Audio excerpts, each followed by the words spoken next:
আসসালামু আলাইকুম রহমতুল্লাহ। প্রিয় শিক্ষার্থী, আশা করি তোমরা সবাই ভালো আছো। আজকে আমরা নবম শ্রেণীর ইসলাম শিক্ষা বই থেকে 108 নম্বর পেজের এই কাজটি নিয়ে আলোচনা করব। এটা কাজটা আমরা দেখতে পাচ্ছি কি যে শুদ্ধভাবে কোরআন তেলাওয়াতের আসর, অর্থাৎ এটা কিন্তু আসলে কোনো লিখিত কাজ না বা লেখালেখি নাই বা অন্য কোনো কাজ নাই। এখানে আসলে তোমাদেরকে যেটা করতে হবে, এখানে বলছে দেখো যে এই অধ্যায়ের পূর্ববর্তী সেশনগুলোর আলোকে তোমরা শুদ্ধভাবে কোরআন তেলাওয়াত প্রতিযোগিতায় অংশগ্রহণ করো।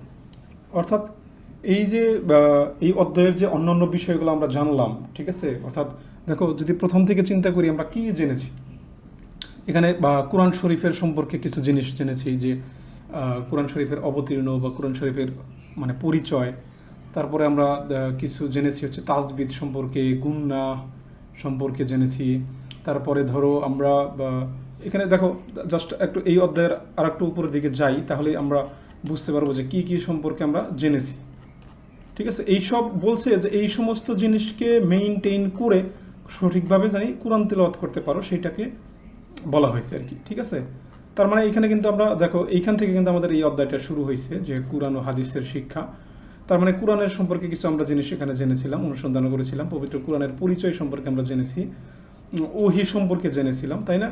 তারপরে কিন্তু জেনেছিলাম হচ্ছে আল কোরআনের মুজিজা। তারপরে জেনেছিলাম হচ্ছে তাজবিদ, তাই না? আল কোরআন যে জ্ঞানের উৎস সেটা সম্পর্কে জেনেছিলাম। এরপরে তাজবিদ সম্পর্কে জেনেছিলাম যে তাজবিদ শুদ্ধভাবে কোরআন তেলাওয়াত করারকেই তাজবিদ বলা হয়। এই গুন্নাটা এখানে আছে, ঠিক আছে। তার মানে এখানে যেটা বলা হয়েছে যে এই যে আগের যে বিষয়গুলো আছে, অর্থাৎ এই যে সূরাগুলো জেনেছিলাম, এই কয়েকটা সূরার কিন্তু আরবি এখানে দেয়া আছে আর কি, অর্থসহ দেয়া আছে। ঠিক আছে, আমরা কিন্তু আগের ক্লাসগুলোতে এইসব জিনিস আমরা জেনেছি। তো আজকের যেই ক্লাসটা বা এইখানে তোমাদেরকে বলছে যে এই আগের সেশনগুলোকে সব কিছুকে মিলিয়েই তোমরা একটা সহিশুদ্ধভাবে কোরআন তেলাওয়াতের আসরের মানে আয়োজন করবে তোমরা।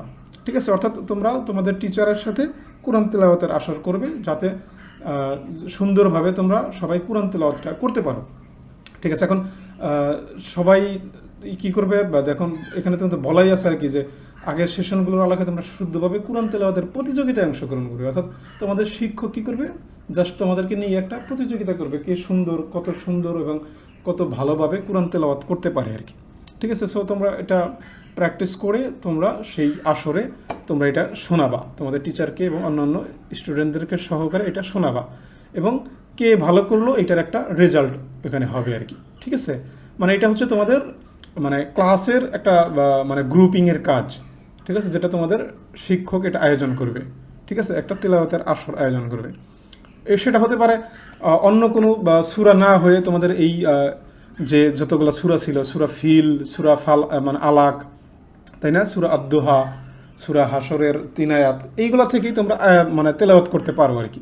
ঠিক আছে, তাহলে এই বিষয়গুলো নিয়ে তোমরা সুন্দর করে তেলাওয়াত করবে, তেলাওয়াতটা শিখবে এবং তোমাদের টিচারের সামনে অংশগ্রহণ করবে। এটাই আসলে মূলত কাজ। এখানে কোনো কিছু লিখতে হবে না বা কোনো লেখালেখির বা অন্য কোনো কাজ নেই।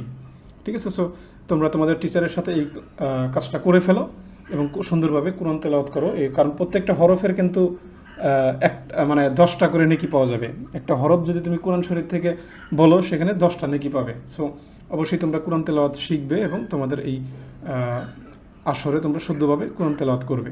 ঠিক আছে, সো এটাই প্রত্যাশা। এই প্রত্যাশা থেকে আজকের ভিডিওটা এখানে শেষ করছি। সবাই ভালো থাকো।